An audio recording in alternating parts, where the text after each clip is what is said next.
Well, welcome back to a new build video. This one is on the same kind of lines that the go-kart build was, with one noticeable exception. It's not four wheels, it's actually one. Yes, people, there it is. It's a thing of beauty. It's my wheelbarrow. Now, you might think I'm off my head. What I want to do with this, basically, if you've read the description, you'll know, convert this wheelbarrow into an electric wheelbarrow. Now, you might wonder why, and it's a simple answer really. You're standing in, or I'm standing in, what is soon to be my workshop, and during the building of this, all these blocks had to be manually brought up my driveway, which is down there, and it's on a slope because the lorry can't get up the drive, and that meant they plonked them basically on the bank at the end of my front garden, and then I manually brought most of them up in this wheelbarrow. Now, it gives a guy a lot of time to think when you've got to traipse up and down the driveway multiple times. Mainly, is there any way of making this easier? And in short, I think there is. So stick around. I'm going to go through what I think will make this wheelbarrow a better wheelbarrow.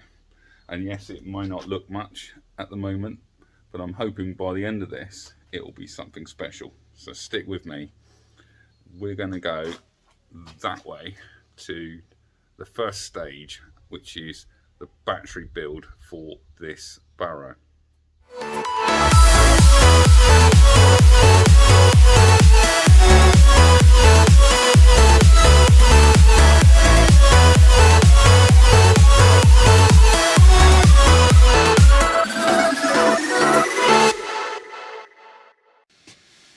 Okay, quick disclaimer before we get started on battery. I'm not a battery builder, I'm not a battery expert, as it probably will be pretty evident when we get into the build.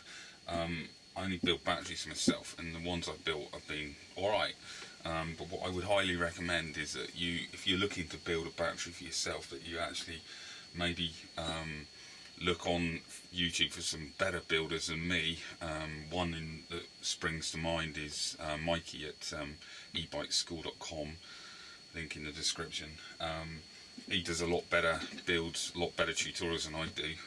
This is really just for information, and yeah, anyway, that's enough of the safety talk. Let's get down to business. Okay, so here I have a load of cells from old broken laptops. Now, I've tested these cells and they are all good. I've done several tests. Basically, when I took them out of the casings, the laptop casings, first thing I did was to check the voltage. And what you find is quite often in a row of say 5 cells in a laptop battery pack, one of them will be bad. In other words, it will be less than say 2 volts, and that's probably the reason that the laptop battery failed or stopped working. One of the cells went bad. However, the other cells, quite often they'll be fine, and all of these here were well above 3 volts when I took them out, so I knew that they weren't going to be too bad. But we don't just stop at that.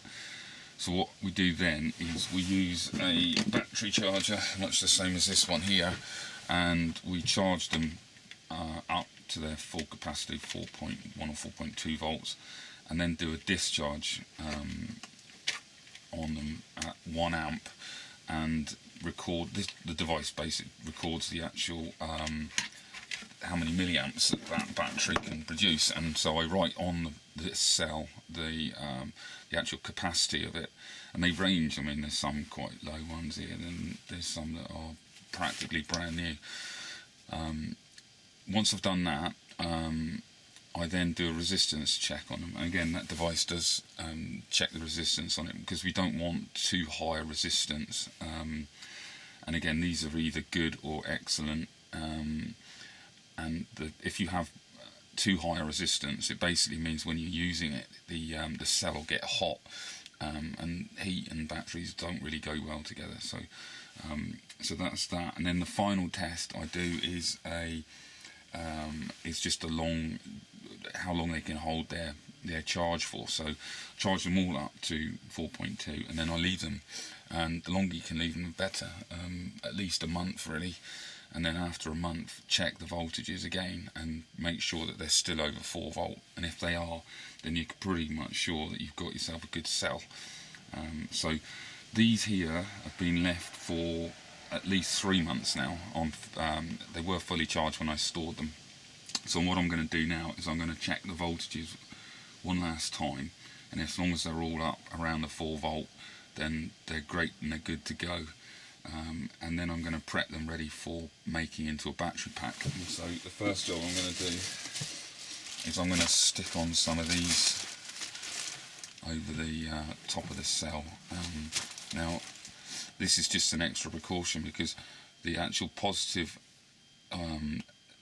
part of the cell is obviously the centre cap, but the actual negative is only just behind this little bit of plastic. And so when we start putting the spot weld in these, I'm going to lay metal across the top of this. Is damn close to actually potentially shorting out. So we just use some of these things. I can't remember the name of them. I'll try and put a link in the description. And they just give an extra layer of protection. So that's what I'm going to be doing. I will obviously fast forward on this bit, because obviously it's going to be quite mundane and quite boring. Okay.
And the last one, finally. Now, that's not the end of this repetitive job. In fact, it's only the start.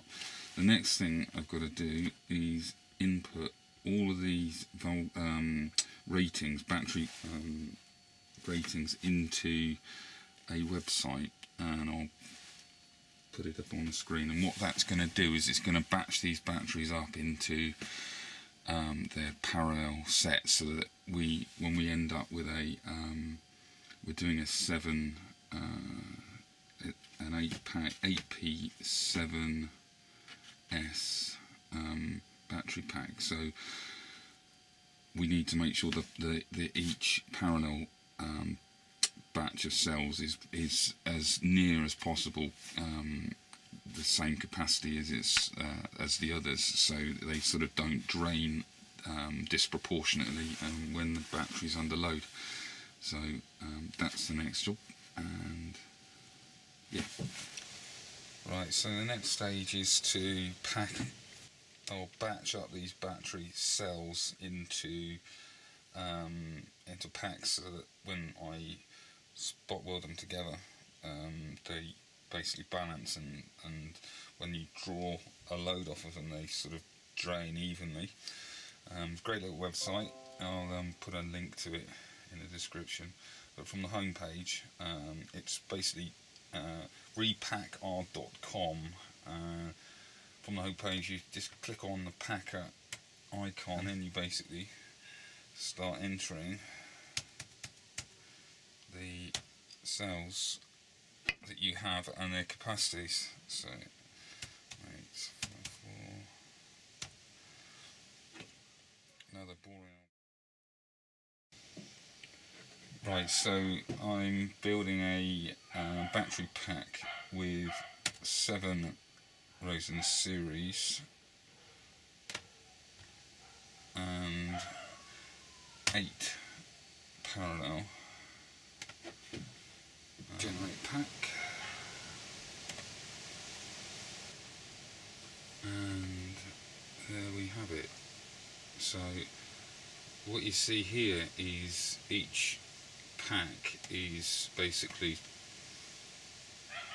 made up of the cells values that I entered, and it's basically balanced it out. But what it's basically saying is that this battery pack should be a 15 amp hour battery at 25 volt, so that's pretty good, I think, for a bunch of discarded laptop batteries, essentially completely free. Right, so we've done our capacities, we've got our batteries of battery cells, so all we've got to do now is put these batteries into their respective cells and start spot welding them. So let's go.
So there you have it.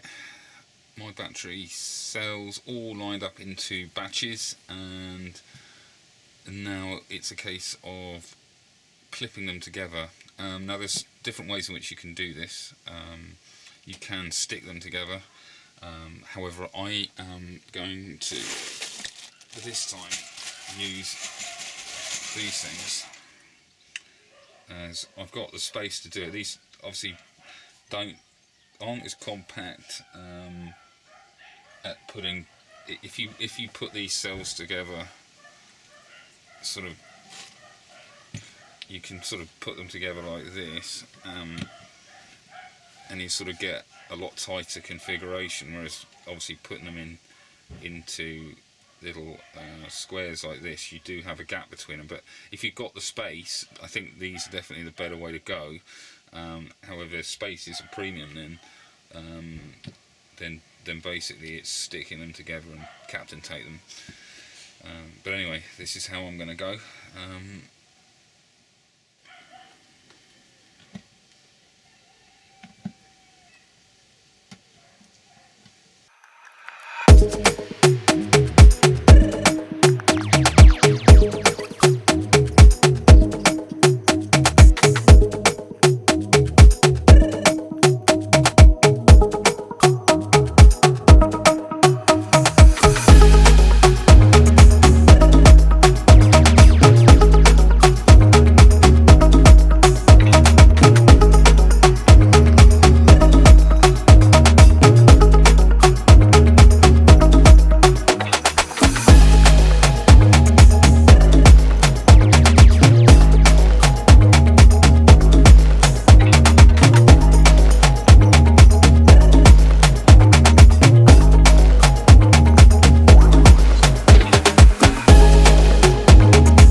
And there we have it.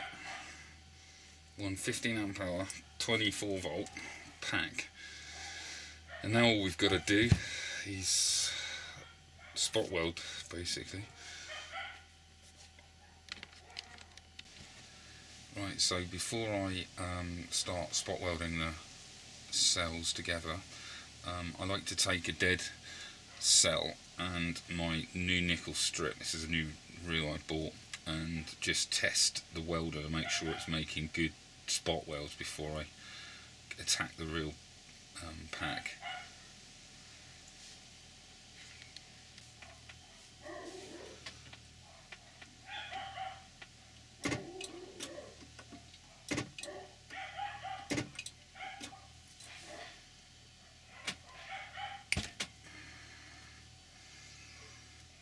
That's pretty good. That's pretty good. Give it one more try. Try the bottom.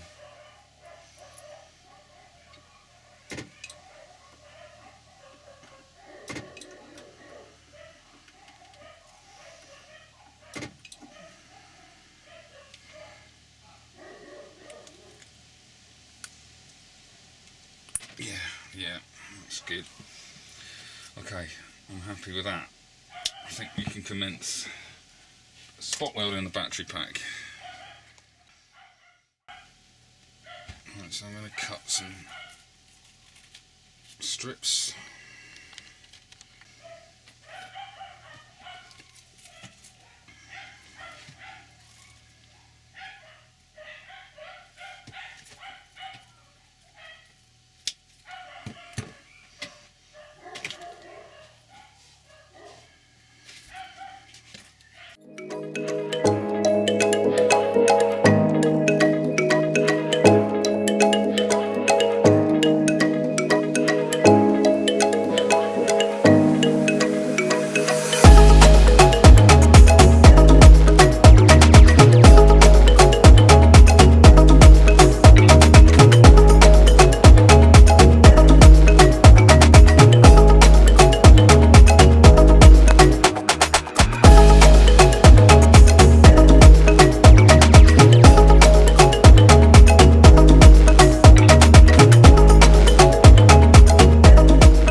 get rid of any kind of metal.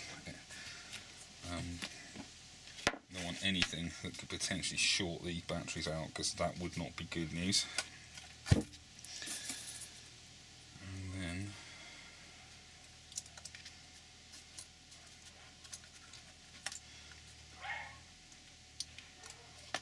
far away.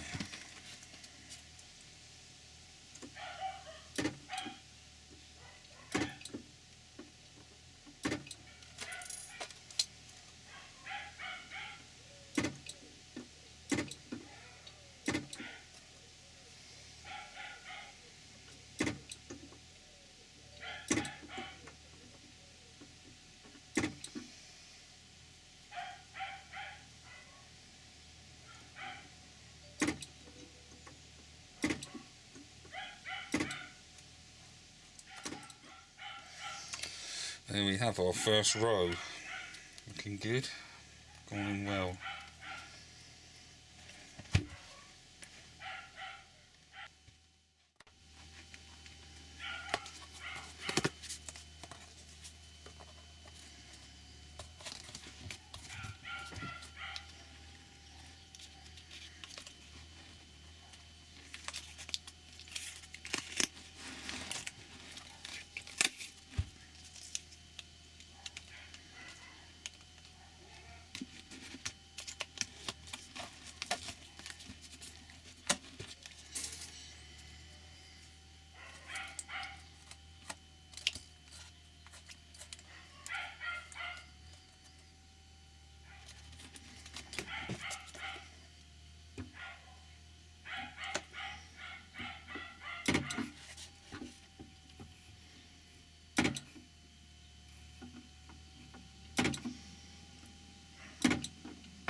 So there we have it, one side spot welded in parallel, just the other side to go, and then we can do the bridge it together.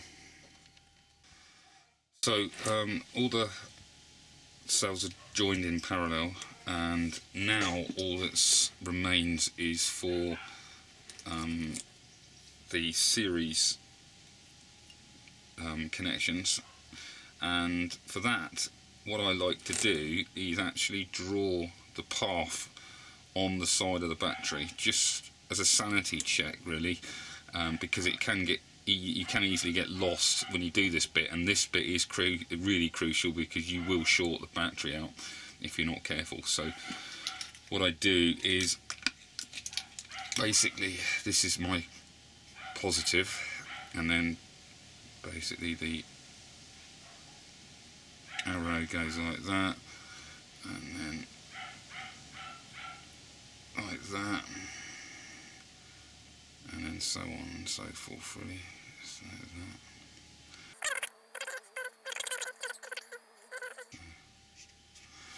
So simply that. It just basically means there's a join here, there's going to be a join there, join there, join there, join, where am I? See, I've lost myself already. Join there and join there, yeah. So, but because I'm incredibly paranoid about shorting this battery out, I'm taking every precaution I can. I'm not trusting even the cardboard this time. So I'm actually going to properly tape it, so that any contact that I'm not currently dealing with, or spot welding, I don't actually see, or I can't actually get to. If I only have to drop one of these pieces of nickel, and it could be a bit of a problem. So, okay, there's that one.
I'm really firing off this time. I'm doing as many as I can. In fact, this nickel strip that I'm using is slightly thicker, and it doesn't actually fit so well, unfortunately. So I've got to make absolutely sure that I really do spot weld these in well. Well, amazingly, I've just realised that what I thought was the camera on record, it was actually on pause, and so I've just, the last 3 or 4 rows of spot welding I haven't actually captured, so I apologise for that, but it was rather repetitive. But what there is left to do is to check that this battery now produces somewhere in the region of 28 volt, and to do that is simply touch that on that and that on that. Can you see that? Yeah, so we've got about 28.9, yeah, 29 volt. So the battery is good, and it's up to the capacity that I want, or voltage I want. So what we do now is we're going to stick the BMS on. Right then, time for the BMS, and this is going to be the battery negative on this. So this one's going to be going on here, and so rather than subject the battery pack to obviously the soldering iron and all the heat that goes with it, I'm going to actually solder it on this and then spot weld it to the battery pack. Well, basically like so.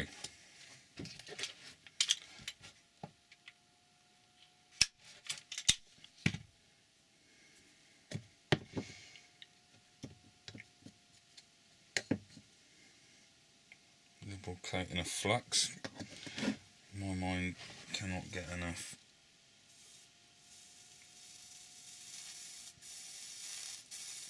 Flux makes it all worthwhile.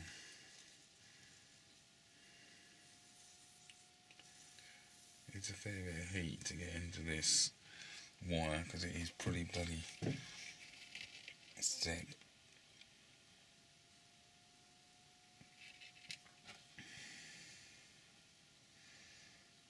So it takes, it does. Stick a bit of flux on the. It's not really the right flux, but that's all I had. So we get some heat into this.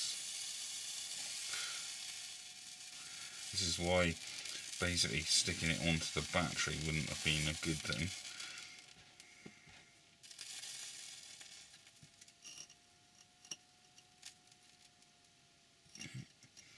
It's soaking it all up. There's a bit more solder on there.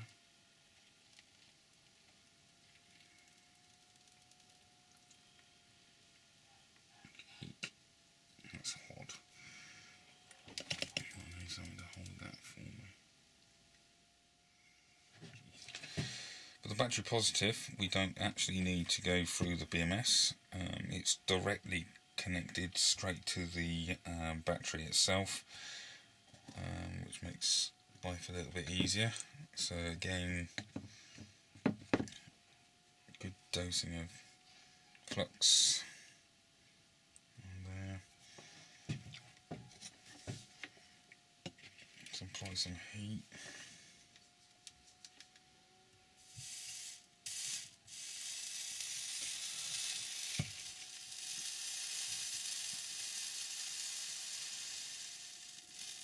Apply a load of solder. Soaks up this wire, really does soak it up well, I have to be honest. Then take the heat off. Well, it doesn't even look like it's soaked it up yet. I think we probably still need a bit more. It's impressive. It's going right up the wire.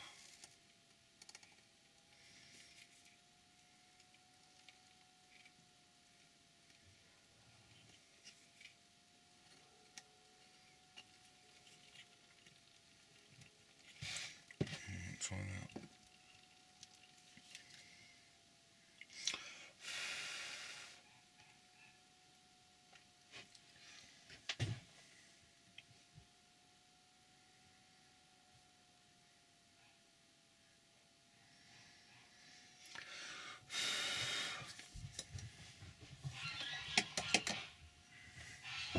Right, so there we have it. It's pretty much, that isn't going anywhere, but you can see why it's better to do it off the battery because there's a lot of heat obviously generated from trying to do that, and I'm not the expert at any of this, so this is what I found to be the best method for. Right, so our main terminals are connected, but I need to connect this wire here also to the battery negative that's going to go on to the pack. So I basically need to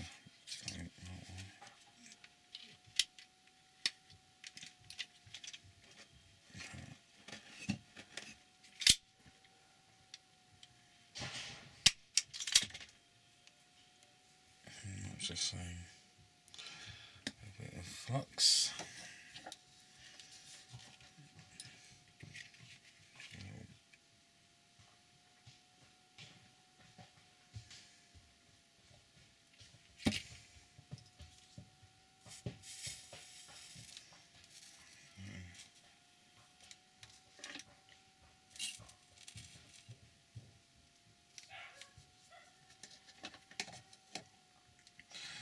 There we have it. So that's our wires. I'll give it a bit of a clean because this stuff is pretty, the flux is pretty corrosive, so clean this off and make it nice and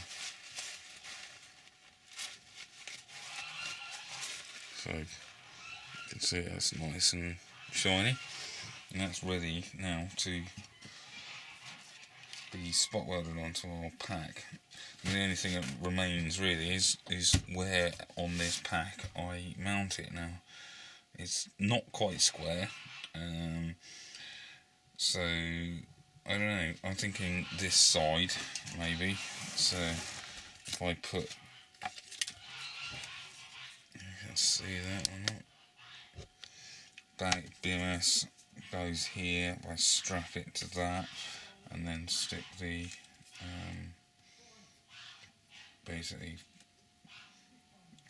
I'll put the terminal, the negative terminal, which is going to be here somewhere across the middle of that, which makes good sense. Yeah, so I think I'm going to go with that. Okay, so here are the negative terminals that come off the BMS, and they fit. I'm going to stick them right in the middle of the negative terminal on the battery pack, and then I'm going to spot weld them across there, and hopefully that shouldn't give too much of a problem to or too much stress to the battery pack, because there shouldn't be too much heat going into it. So let's give that a go.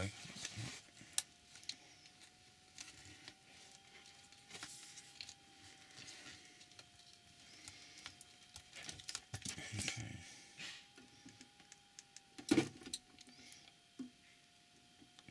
Give it plenty of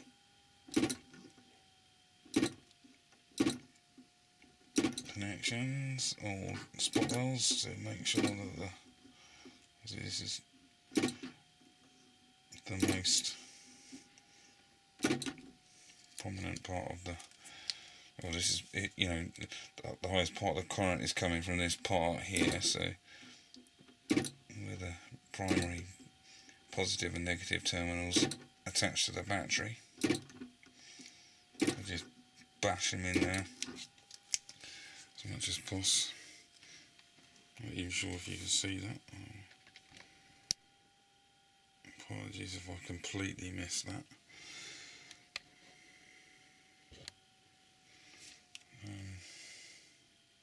Couple more.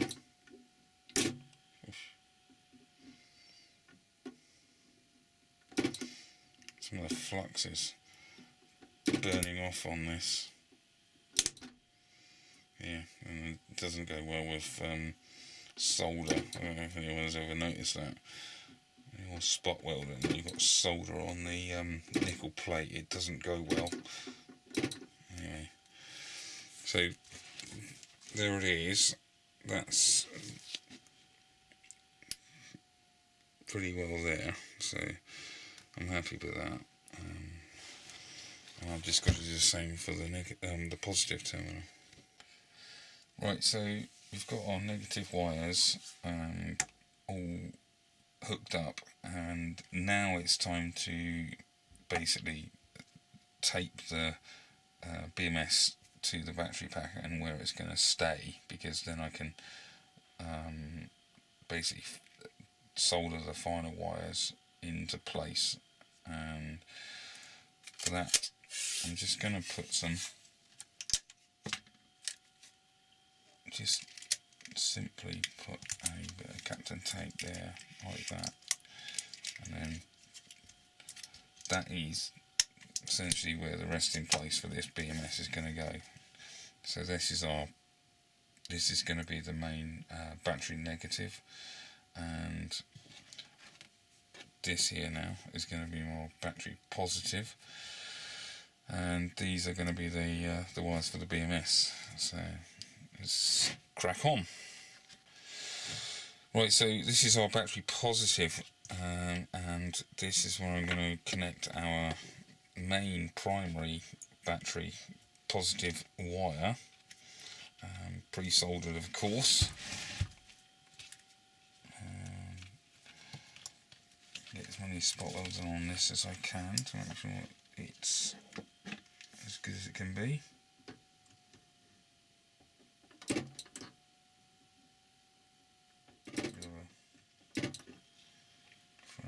There you go.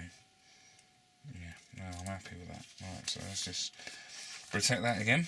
So there we go. So what we've got left, we've got our negative, we've got our primary positive. Now it's just our BMS wires to go on each of the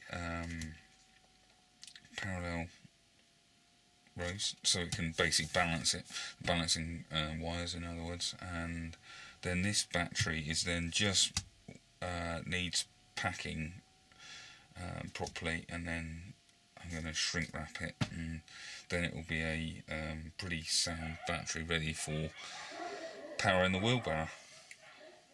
Right, so these are the balancing wires now to connect, and these ones I'm actually going to connect. I'm actually going to solder them straight on, but I'm actually going to solder them like on between the cells, so that the cells don't heat up, and because the wires are so small, they're going to create a lot of heat in doing this. So I just need to cut them to length.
Solder on.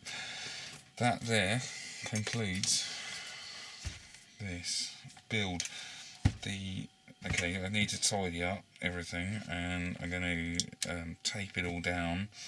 But essentially, this now is a working battery with a battery management system installed. And let's get the let's pretty it up a bit. Put a cover around it and make it sort of durable and as watertight as we can, and then we can crack on with the rest of the build and see whether or not actually this is all worthwhile or not. Cool.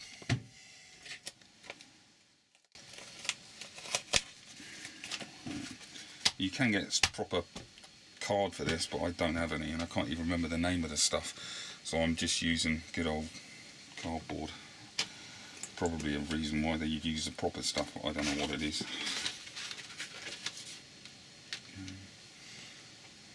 I'll just secure it by a little bit of this stuff first.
Right, happy with that.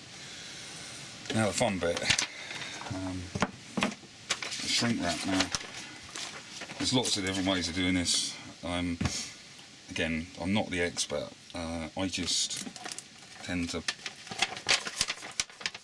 get a piece long enough to cover the end by a reasonable amount. I'll stick it out a little bit more, I don't. And then, so cut it off about. Here.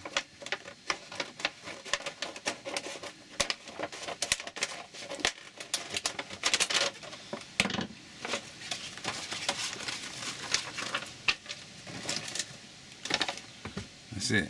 Now I've just got to get the hot air gun. Okay, I'm ready to begin.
Probably could have done with a longer negative really, but it is what it is. I'm not too bothered.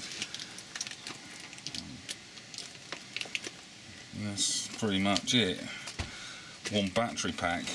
Now obviously it's not watertight, so it will need to be protected better than this. And so what I will do when it's mounted on this barrow, I will put it in a frame and then maybe put a cover over everything, because obviously there's not just this that isn't waterproof, it's all speed controller and everything, other things that aren't as well. The motor's probably not too bad, but certainly this is one of the most vulnerable parts of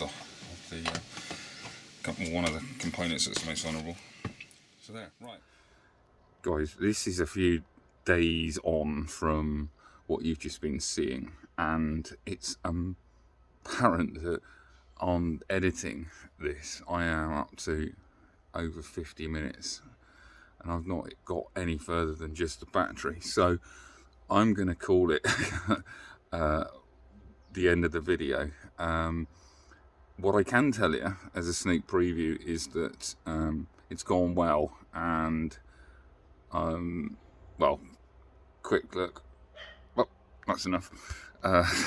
It's actually yeah, it's gone well. So if you want to see the next video, please stick around, maybe consider subscribing, and if you do think that the first part was good and useful to you, give it a thumbs up. If there's any comments, give them, let me know, good or bad. It's all good for me to understand what your sentiment is. So I do really appreciate it, and well, stick around for the next one. Thanks.